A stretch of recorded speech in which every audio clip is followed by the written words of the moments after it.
ఇక్కడ శాసనసభ్యురాలు అఖిలప్రియ ఒక ప్రెస్ మీట్ పెట్టేసి ఆ ప్రెస్ మీట్లో అహోబిలం మీద సాక్షిలో వచ్చిన కథనాలు కావచ్చు, అదేవిధంగా ఎన్టీవీలో వచ్చిన కథనాలు కావచ్చు, దాని మీద మాట్లాడుతూ దానిలో మా ప్రస్తావన తీసుకొస్తూ ఏదో ఇప్పుడు ఆమె చేసేవన్నీ ఎవరికి తెలియవు, గతంలో ఏదో జరుగుతుండింది అది ఇది అని చెప్పేసి చాలా అభియోగాలు చేయడం జరిగిందంట. మీరు గమనిస్తే ఇప్పుడు ఆమె మొదటగా మాట్లాడుతా ఏం చెప్పిందంటే, రమణ అని పెనుగొండ రమణ అని చెప్పేసి నాకు చాలా సన్నిహితంగా ఉంటాడంటే మా వర్గానికి సంబంధించిన వ్యక్తి కూడా ఆ టెండర్లో పాల్గొన్నాడు. ఆ టెండర్లో పాల్గొన్నప్పటికీ అతనికి రాకుండా ఇంకొక వ్యక్తి ఎవరో విష్ణువర్ధన్ రెడ్డికి ఆ టెండర్ వచ్చింది కాబట్టి వైసీపీ వాళ్ళు దీంట్లో మేము కుట్ర చేశాము అని అంటున్నారు, వాళ్ళకి రాకపోతే మేము చేసినట్ట అని ఆమె అంటా ఉంది. నేను ఒక సింపుల్ క్వశ్చన్ అడుగుతా. 25 నవంబర్న ఈ టెండర్ జరిగింది. 25 నవంబర్న టెండర్ షెడ్యూల్ అంటే ఈ టెండర్లో ప్రాసెస్ ఏంటి? ఓన్లీ ఒక వైసీపీ ఒక టీడీపీ వాడు కాదు, ఎవరైనా పాల్గొనొచ్చు. వీళ్ళిద్దరే ఎందుకు పాల్గొన్నారు? మిగిలిన ఎందుకు షెడ్యూల్ ఇవ్వలేదు? ఆ షెడ్యూల్ ఇవ్వలేదనడానికి కూడా ఆ రోజు అక్కడ పోయిన వ్యక్తి స్పీకర్ పెట్టి మాట్లాడితే కూడా అక్కడి నుంచే స్పీకర్ పెట్టి మాట్లాడితే కూడా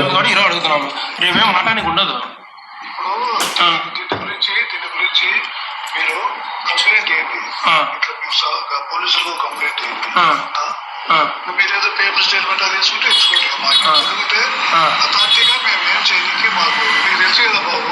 అవును సార్ తెలుసు. అంటే అట్టేటప్పుడు ఎందుకు చెప్పాలా సార్? మైక్లో ఎందుకు చెప్పాలా? పాంప్లెట్ ఎందుకు? పాంప్లెట్ మీకు వద్దు, మీరు సీక్రెట్ చేసుకోరు, మేము వద్దలే కదా. అదే క్వశ్చన్ మీరు ఇప్పుడు మేము వచ్చినామా రాలేదా అనేది మీరు ఒకసారి ఒక మాట చెప్తున్నారు సార్. సిఇఓ సార్ మీరు పని చేయండి. చెప్పండి సార్. పని చేయండి. మేము టెండర్ సిఇఓ గారికి మేము అట్లాగా సార్ మీరు ఒక్కరు వచ్చి ఆయన వచ్చి సిఇఓ సార్ చెప్తేనే నేను ఇచ్చాను కాగితం అని చెప్తున్నాం సార్. అంతే మేము పోతాం. చెప్తాప్పుడు మేము చెప్తాను కదా, ఇప్పుడు సెల్ కూడా చెప్తాను. సెల్ కదా సార్, డైరెక్ట్ నువ్వు చెప్పినావని ఎవరు చెప్పినావని మీరు ఒక్కరు వచ్చి చెప్తున్నారు అయితే సార్. ఇప్పుడు చెప్పండి మీకు అది మీకు ఏమంటే రేపు మీరు ఒక సలహా చెప్పారు, మీరు ఒక లెటర్ పెట్టండి.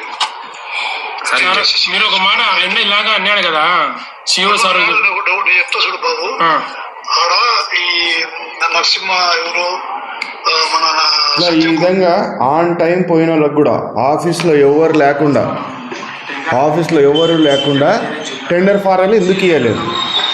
ఆ రోజుగా సీఈఓ ఉన్న సుందర్రాజన్ సాయంత్రం వరకు ఫోన్లు ఎత్తాడు, ఫోన్కి అందుబాటులోకి రాడు. రాత్రి 12:53కి మెసేజ్ పెడతాడు. నేను ఆయనకు ఫోన్ చేయగా 25 నవంబర్న ఆయన ఏమైనా మెసేజ్ పెడతాడు, good evening sir, I have explained everything to Swami గారు. He has asked me why did you not give the application to other person when asked? I told him as discussed.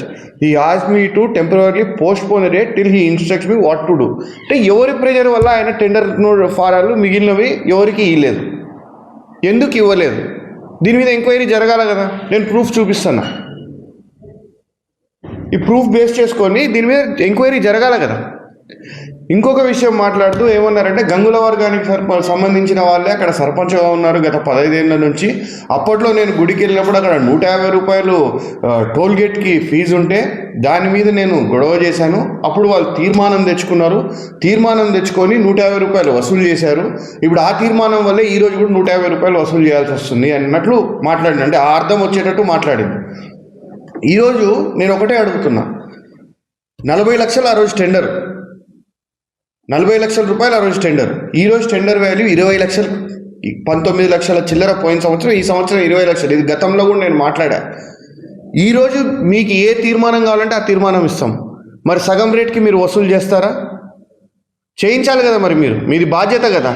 తీర్మానమే కావాలన్నప్పుడు పోయిన సంవత్సరము ఇలా వసూలు చేయడం తప్పు, సగం ధరకే వచ్చిందని డిపిఓ కంప్లైంట్ ఇస్తే డిపిఓ పట్టించుకోకపోతే మేము కోర్టుకు పోయినాం. ఆ కాగితాలు కూడా మీకు చూపిస్తాను నేను, ఆ కాగితాలు కూడా రెడీగా ఉన్నాయి. ఇంకొక మాట మాట్లాడుతూ అహోబిలంలో ఎంటికల్ టెండర్ జరుగుతుంది, 17 ఏళ్ళ నుంచి ఒక వ్యక్తి వేస్తుంది, ఎవరు వేస్తున్నారో నాకు తెలియదు, 17 ఏళ్ళ నుంచి వేస్తుంది. ఈ సంవత్సరమే మా గవర్నమెంట్ వచ్చిన మొట్టమొదటిసారి టెండర్ అయింది. పోయిన సంవత్సరం మరి టెండర్ ఎందుకు జరగలే? ఈ సంవత్సరమే ఎందుకు జరిగింది? పోయిన సంవత్సరం జరిగిన ఈ ఎంటికల డబ్బులన్నీ ఎక్కడ పోయినాయి? ఈ సంవత్సరం జరిగిన టెండర్ డబ్బులు ఇంకా ఎందుకు కట్టలేదు? 3 క్వార్టర్లలో కట్టాలన్నారు. అక్టోబర్ నెలకి సెకండ్ క్వార్టర్ కట్టాల్సి ఉండింది, అక్టోబర్కో నవంబర్కో. ఆ సెకండ్ క్వార్టర్ డబ్బులు ఇంకా ఎందుకు కట్టలేదు? కట్టకపోతే ఎవరు వాళ్ళకి సపోర్టివ్గా మాట్లాడుతున్నారు? టెంపుల్ వాళ్ళు మాట్లాడినప్పుడు వేరే ఎక్కడి నుంచి ఒక ఫోన్ వస్తుంది, ఎక్కడి నుంచి ఆ ఫోన్, ఇవన్నీ బయట పెట్టు. బయట పెట్టకుండా ఊరికే ఏదో 4 మాటలు మాట్లాడేస్తే ప్రెస్ని కూర్చోబెట్టి బుల్డోజ్ చేసేస్తే పని అయిపోతుంది అంటే కుదరదు.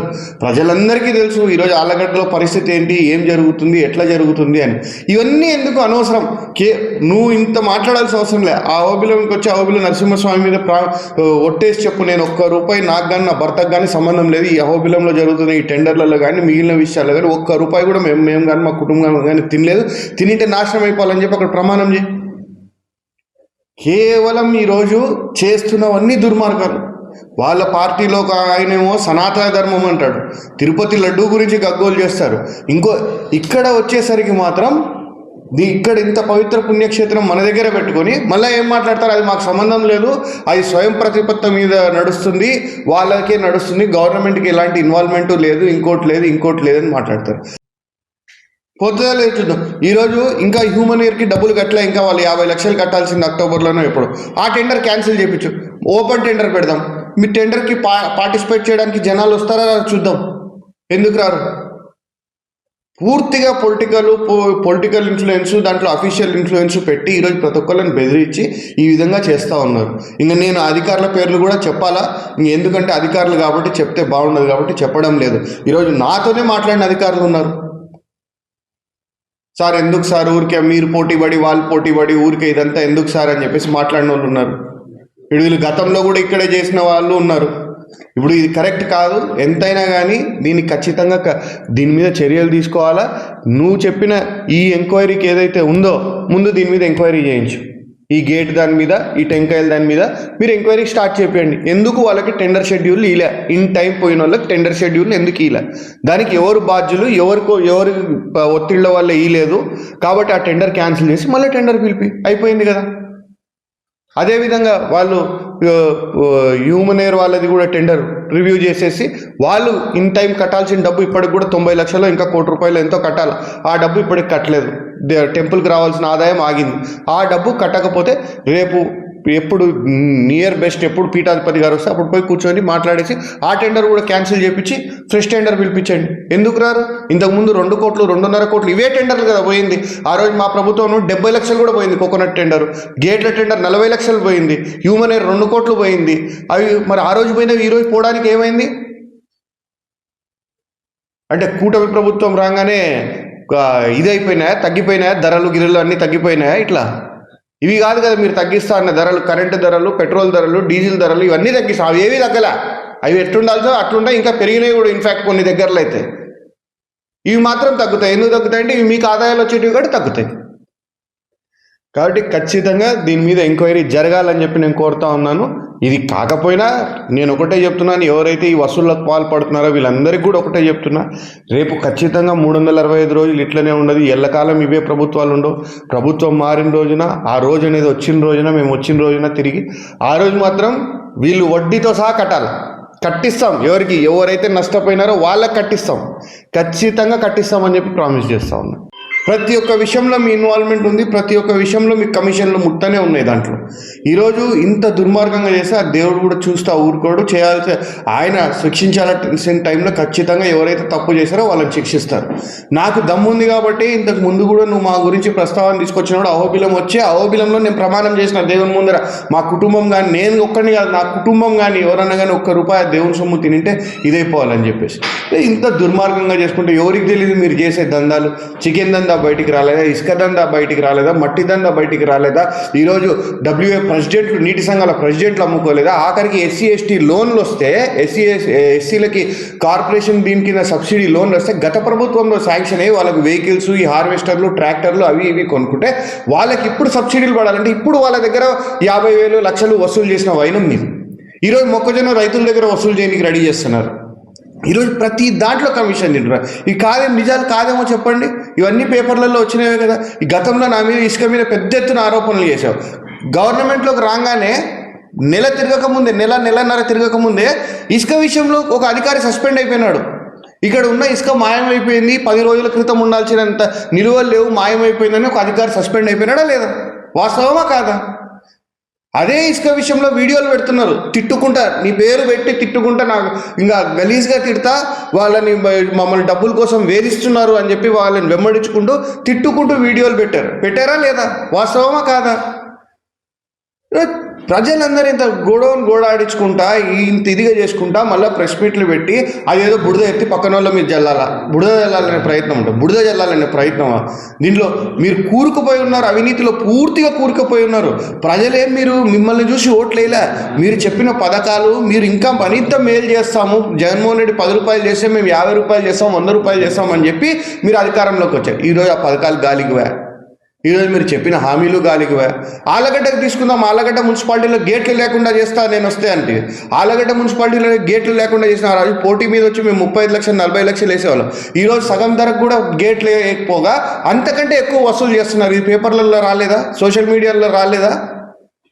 భక్తులు గగ్గోలు పెట్టడం లేదా? ఈరోజు అహోబిలం పోతే కింది నుంచి పైకి పోయడానికి 300 రూపాయలు 400 రూపాయలు మేము కట్టాల్సి వస్తుంది. ఈ కింద గేట్ 150 రూపాయలు ఉంది, పైకి పోయడానికి అక్కడ ఫారెస్ట్ వాళ్ళు మళ్ళీ 70 రూపాయలు వసూలు చేస్తున్నారు. ఇవన్నీ కడుతూ పోవాల్సి వస్తుంది. మేము దేవుని దర్శనానికి వస్తే సామాన్యుని పరిస్థితి ఏంది అని అడగడం లేదా?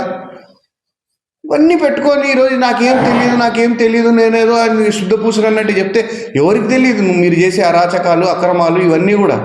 ఈరోజు ఒకటే చెప్తున్నా, టైం కోసం వెయిట్ చేస్తున్నారు ప్రజలు అన్నీ గమనిస్తున్నారు. ఊరికే ప్రెస్ ముందర కూర్చొని మాట్లాడితే ఏదో అయిపోతుంది అనుకోకు. ఈరోజు నేను మాట్లాడిన తర్వాత కూడా మళ్ళీ కూడా ఏం జరగబోతుంది కూడా నేను చెప్తాను.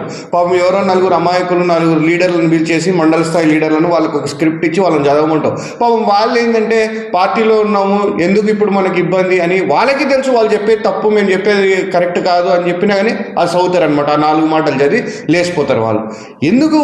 నీకు నిజంగా చిత్తశుద్ధి ఉంటే ఈరోజు నేను చెప్తున్నా, ఒక ఛాలెంజ్కి రెడీయా? మొన్న జరిగిన కోకోనట్ టెండర్కి నేను వస్తా, అహోబిలంకి నువ్వురా, పీఠాధిపతి దగ్గర కూర్చొని క్యాన్సిల్ చేపించి ఓపెన్ టెండర్. ఎవరొద్దు, మీరొద్దు, మేమొద్దు, ఎవరు వస్తే వాళ్ళని ఏమన్నాం.